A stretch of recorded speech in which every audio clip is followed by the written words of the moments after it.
Hello and welcome to TVB News. South Korean President Yoon Suk-yeol defied attempts by investigators to detain him in Seoul. Dozens of police officers and anti-corruption investigators tried to arrest Yoon at his official residence in Seoul, but they were blocked by hundreds of his supporters, and attempts to arrest Yoon have now been suspended. South Korean authorities also arrested 2 military leaders for their role in the ill-fated December 3rd martial law declaration by Yoon. Nazvi Karim with more. Dozens of South Korean police in yellow jackets form a line outside the president's official residence in Seoul, looking for a way in. In front of them, they appear outnumbered by crowds of supporters of President Yoon Suk-yeol. More police officers on the other side of the road. Unseen among the throng are about 200 personnel from the president's own security service, who blocked and reportedly scuffled with police and investigators. It was a tense standoff that lasted around 6 hours. In the end, the authorities withdrew out of concern for their safety. Far fewer yellow jackets here as the agency investigating Yoon expressed serious regret about the attitude of the suspect. Yoon, a former prosecutor, has defied investigators' attempts to question him for weeks. The last time he is known to have left the residence was on December 12th.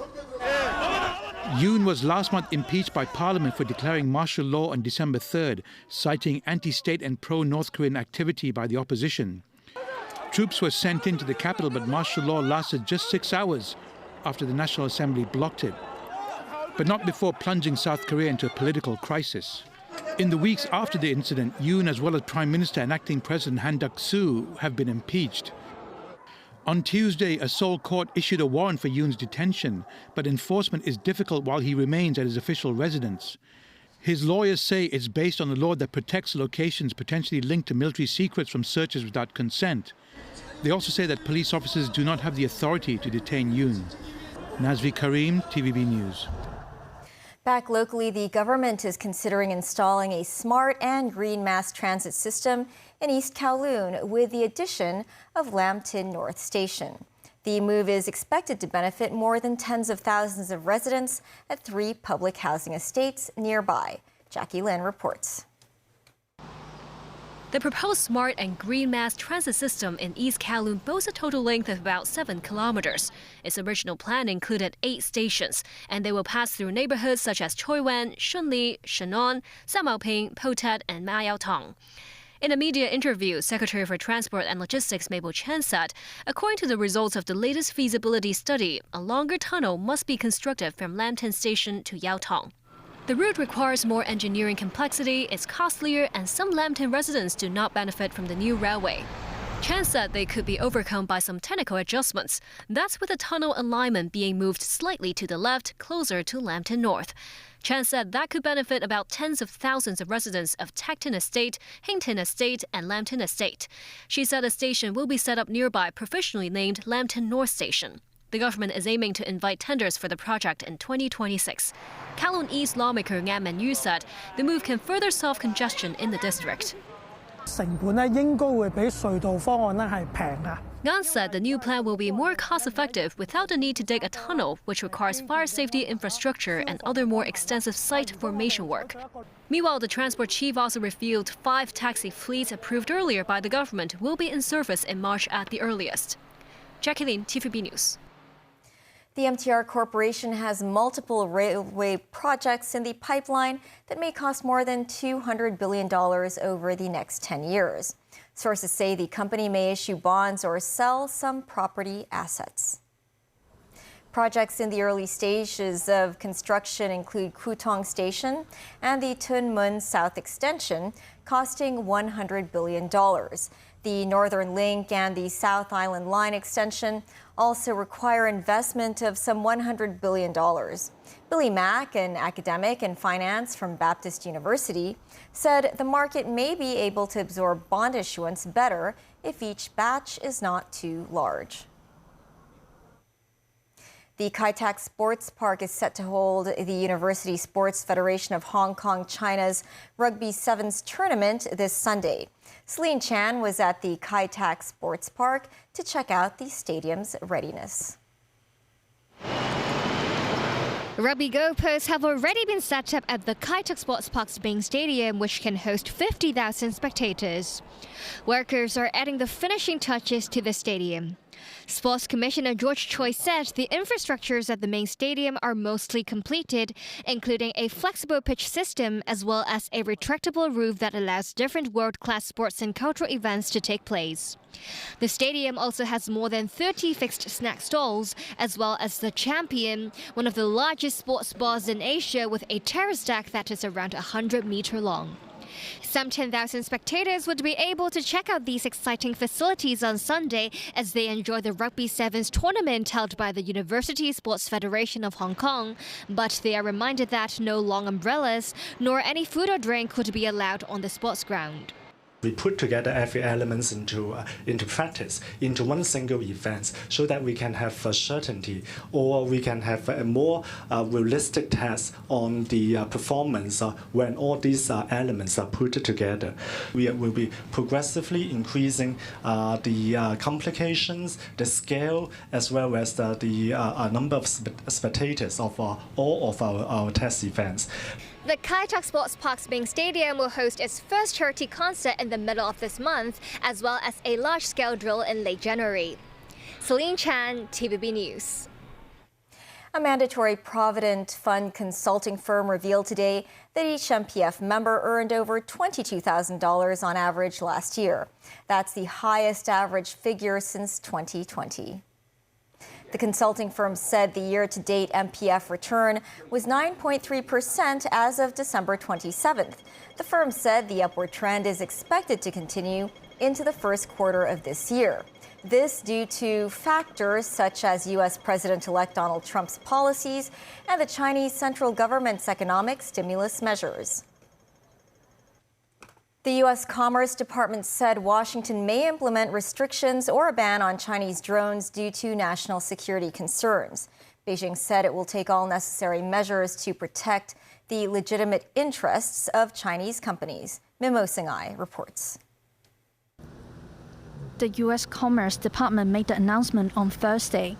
They will seek opinions through public consultation on potential rules to prevent threats from China and Russia that may control drone devices from afar and expose sensitive U.S. data. This is not the first time that Washington has taken actions against Chinese-made drones.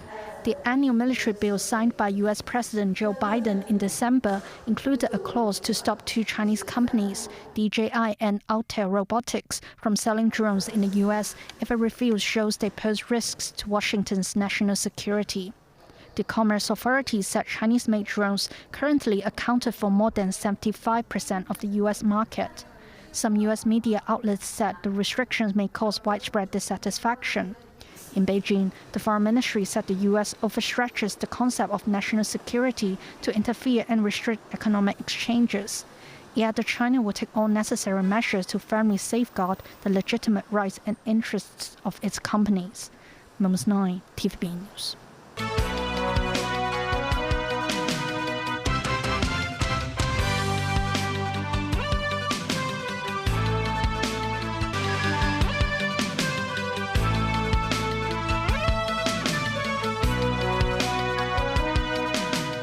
Welcome back. The 2025 Farm Fest, boasting locally grown products, opened this morning and will be held for 3 days at the Fa Hoi Park in Mong Kok. Ann Ip reports.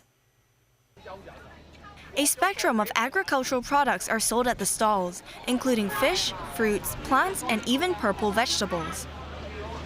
Goods are grown locally as the event promotes domestic agricultural businesses.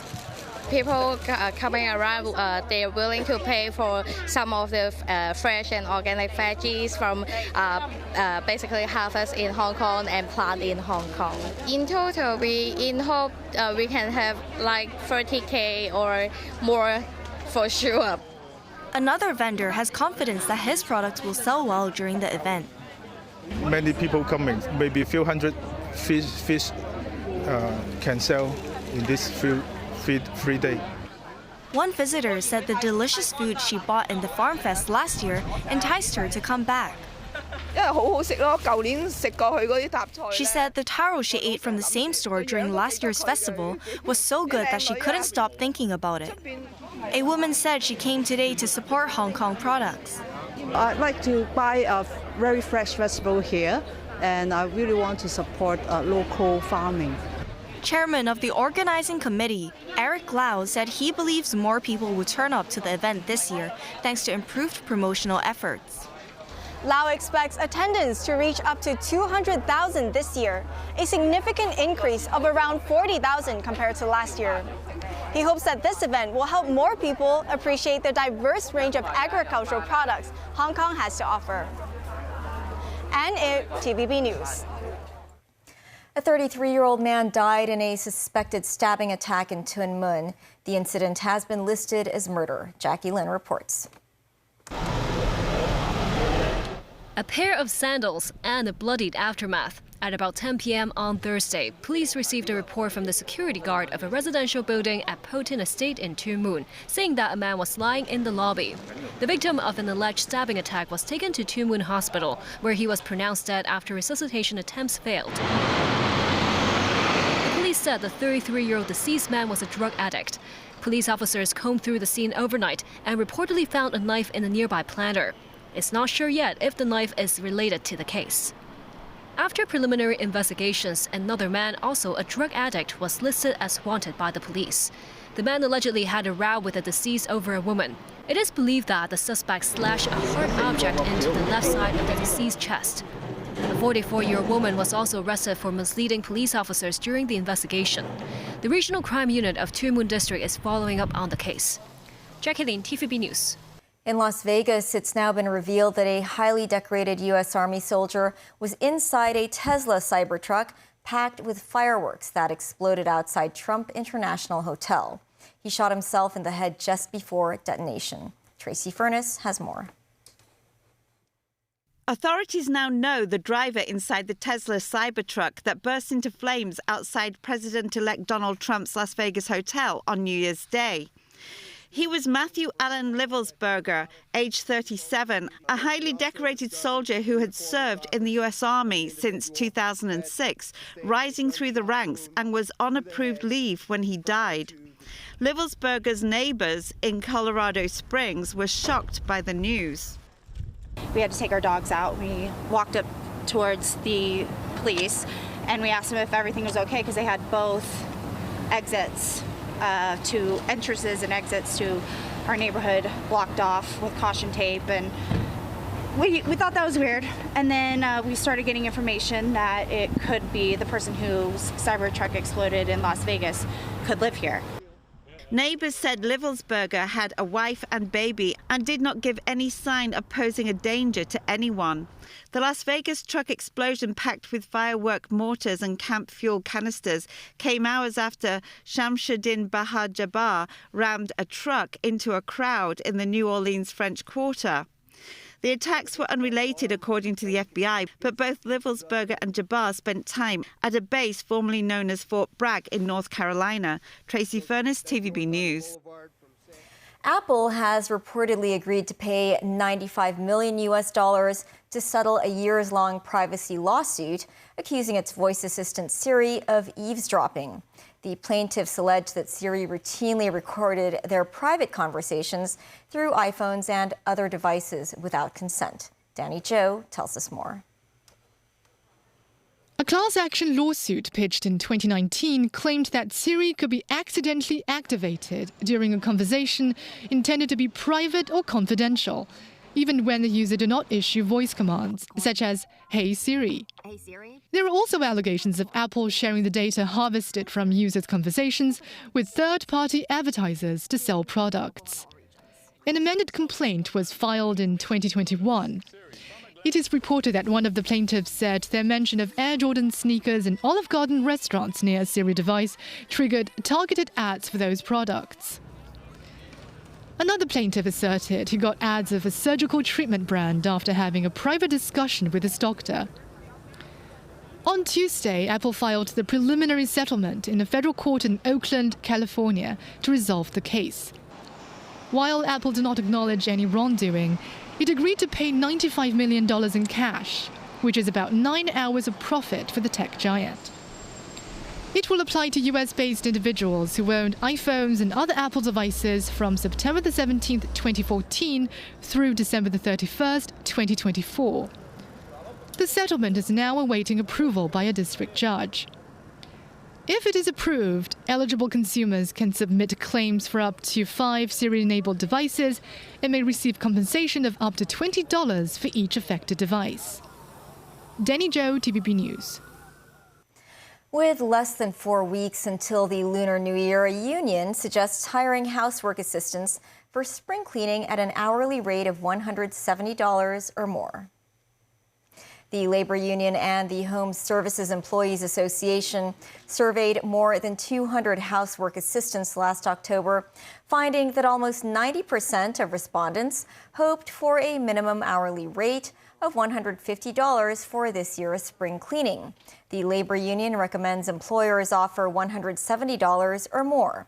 The union reminds employers to purchase labor insurance for housework assistants. That's the news. Have a great weekend and see you on Monday. Bye for now.